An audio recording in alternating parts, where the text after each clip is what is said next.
All right, the United States Postal Service will not accept rectangular packages if the perimeter of one end of the package, let's pause there. This is the end of the package that we're taking the perimeter of. How do you take the perimeter of this end of the package? Add all sides. You add all the sides. So this is W and W, okay? So it would be W, all the sides added together. But how can I write this? 4W. Okay. So this is the perimeter of one end of the package plus the length of the package. Plus the length of the package is greater than 130. So the Postal Service will not accept the packages if it's greater than 130. So we want to be less than 130. Okay, so that is the expression. That's the inequality. Okay, thumbs up if this part made sense. Nice. Okay, now, then you were given a table. You worked with your groups and you assumed that the perimeter of one end of the package, so that was 4W, plus the length of the package equals the maximum. So it's going to equal the maximum size. And you're going to complete this table. So what were some of the widths that you guys had? 10, 15, 20, 25, 30. Thank you. Okay, so using my equation, I can figure out the length. So for the first one, it says the width is 10. So I could substitute the width with 10. So I get 40 plus L is equal to 130. So guys, what is the length? So that 40 plus the length is 130. 90.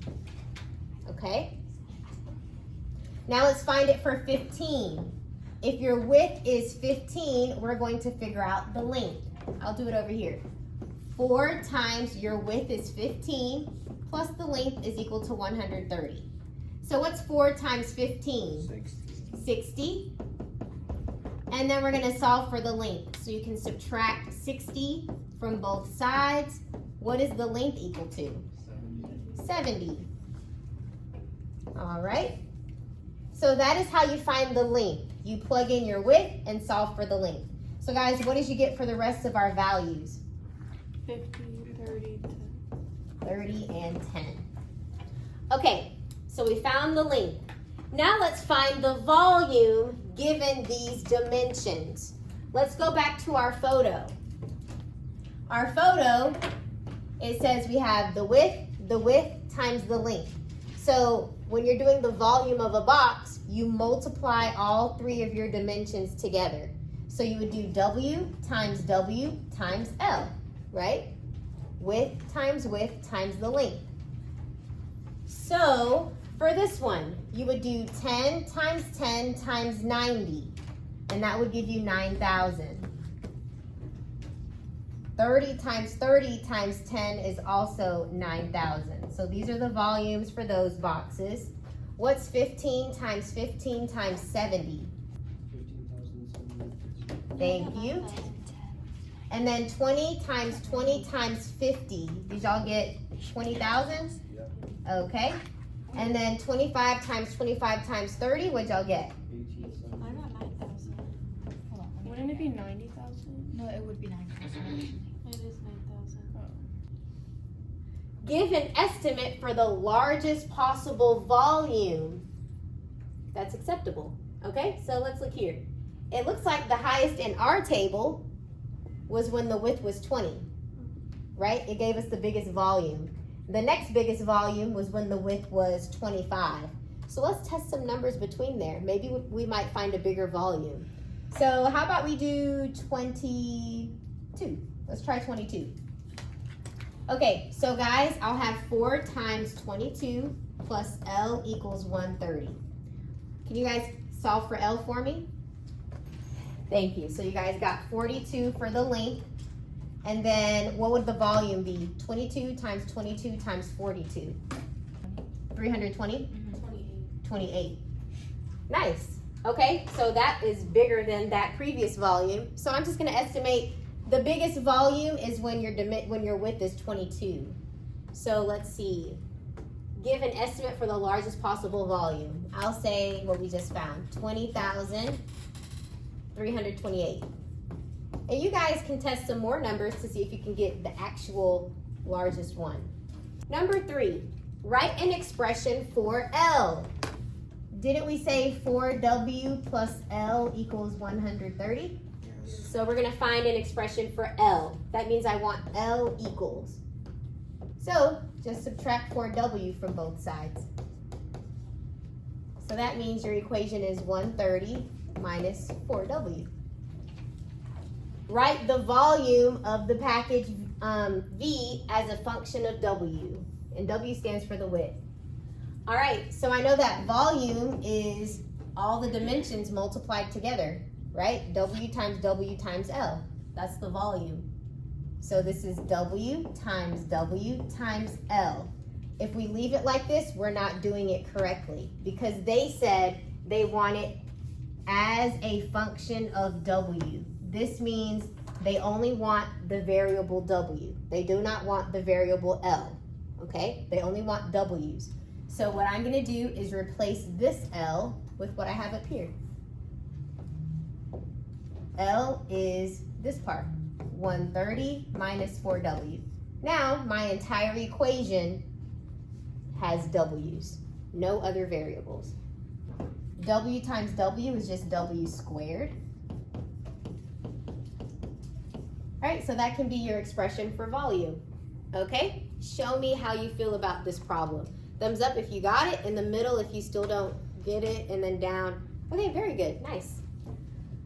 All right, let's try number 4. Consider the smallest and largest possible values for the width that make sense. Okay, so guys, we're talking about a box here. Here's a box. We're talking about a box. Does it make sense for your width to be a negative number? No. No, this is a real box. You can't measure something and it be negative. So we know it's not going to be negative numbers. Does it make sense for the width of a box to be 0? Okay, so that means I know the width has to be bigger than 0. It cannot equal 0, so it's not going to be a bracket. It'll be a parenthesis at 0. And we need to find the largest that the width can be, right? It doesn't make sense to have a box with the side length being 1,000,000, right? You wouldn't be able to send it. That's way too big. Okay, there's got to be an upper limit. So let's find that upper limit. How about we use the formula that we just used on question number 3, right here. Like we're talking about this box, does it make sense for the length to be 0? No, okay, so let's solve. We have, now your length cannot be 0. It cannot be 0. Okay. So let's solve. Add 4W to both sides so that you have 0 plus 4W is just 4W, 130. Then divide by 4. So your width cannot be 130 divided by 4 is 32.5. So that is what would give you 0, and we can't have a length or a width of 0, okay? So that means you can have any width between 0 and 32.5. Okay, I just solved and I got 32.5. Let's make sense of this. Let's go back. This is the formula that we had for volume. This is the formula that we had for length, okay? If I plug in a W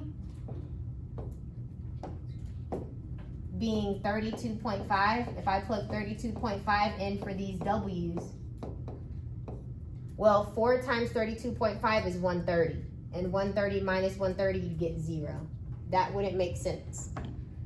And then if you plug in a number bigger than 32.5, what's a number bigger than 32.5? 33. 33?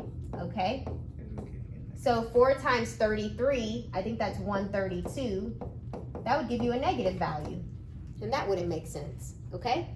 So you cannot be bigger than this number and you can't be smaller than this number. That's what your widths can be. So this is the interval notation.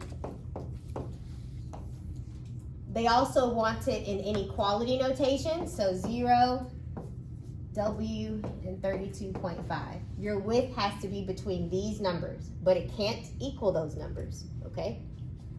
And then set notation. Set notation, you have W such that it's between 0 and 32.5.